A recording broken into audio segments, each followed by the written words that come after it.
हर 3 दिन बाद किसी न किसी लड़की की हत्या हो रही थी, वह भी इतनी क्रूरता से कि देखकर रूह कांप जाए। शहर में डर का माहौल था। पुलिस को पता था कि हर 3 दिन बाद एक हत्या होगी, फिर भी वे इसका कारण नहीं ढूंढ पा रहे थे, क्योंकि पोस्टमार्टम करने के बाद भी पुलिस वाले के हाथ कोई सबूत नहीं मिलता। इस स्थिति को देखते हुए हेड कमिश्नर ने इस केस को विक्रम नामक अधिकारी को सौंपा, ताकि वह इन रहस्यमयी हत्याओं का पता लगा सके। वह सबसे पहले हत्या स्तर पर जाकर बारीकी से जांच किया, लेकिन उसके हाथ में भी कोई सबूत नहीं मिला। इसी दौरान रात के समय एक लड़की कूड़ा फेंकने निकली, तभी उसे एक अजीब आवाज सुनाई दी, जिससे वह घबरा गई। फिर से एक अजीब आवाज आई और उसी बीच पुलिस को खबर मिली कि जंगल के बीचों बीच एक और लड़की की लाश मिली है। विक्रम तुरंत हत्या स्थल पर पहुंचा। वहां फिर से एक लड़की की रहस्यमयी मौत हो चुकी थी। विक्रम के दिमाग में बस एक ही सवाल घूम रहा था, ये सारी हत्याएं सिर्फ लड़की जितने घर है वहां के सभी लोगों से पूछताछ करो, लेकिन पूछताछ करने के बाद भी उनके हाथ में कोई सबूत नहीं मिलता। और वही विक्रम के मन में यह डर सता रहा था कि अगले 3 दिन के बाद किस लड़की की हत्या होगी। और इसी बीच रात के समय 2 पुलिस वाले अपने घर की ओर जा रहे थे।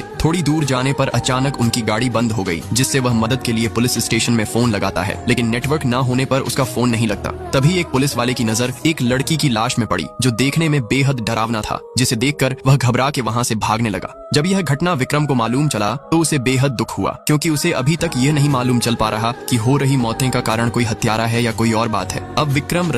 जब विक्रम को पता चला कि एक और लड़की की रहस्यमयी मृत्यु हो गई है, तो उसे बहुत दुख हुआ, क्योंकि वह अभी तक यह नहीं समझ पा रहा था कि इन मौतों का कारण कोई हत्यारा है या कुछ और। लेकिन पोस्टमार्टम के बाद डॉक्टर ने अरविंद को बताया इस लड़की की हत्या हुई है, वह भी बहुत क्रूरता से। ये सुनने के बाद उन्होंने ये खबर तुरंत विक्रम को दिया। विक्रम तुरंत मर्डर केस की फाइल को खोलता, जिसमें वह ध्यान से देखा। तब उसे समझ आया कि सभी हत्याएं शहर के आसपास ही हुई हैं, यानी हत्यारा शहर के अंदर ही है। इसके बाद सभी पुलिस वाले पुलिस की वर्दी को खोलकर आम इंसान का रूप धारण करते, ताकि हत्यारा उन्हें पहचान ना पाए, और सभी अपनी अपने गन को लेकर पूरे शहर में फैल जाते हैं। लेकिन कौन जानता था कि हत्यारा पुलिस की पत्नी को अगवा कर लेगा। हत्यारा बड़ी आसानी से उसकी पत्नी को अगवा करके जंगल के बीचों बीच ले गया और उसे बड़ा क्रूरता से रस्सी से बांध दिया, जिससे लड़की का दम घुटने लगा। और वहीं जब अरविंद को पता चला कि उसकी पत्नी किडनैप हो गई है,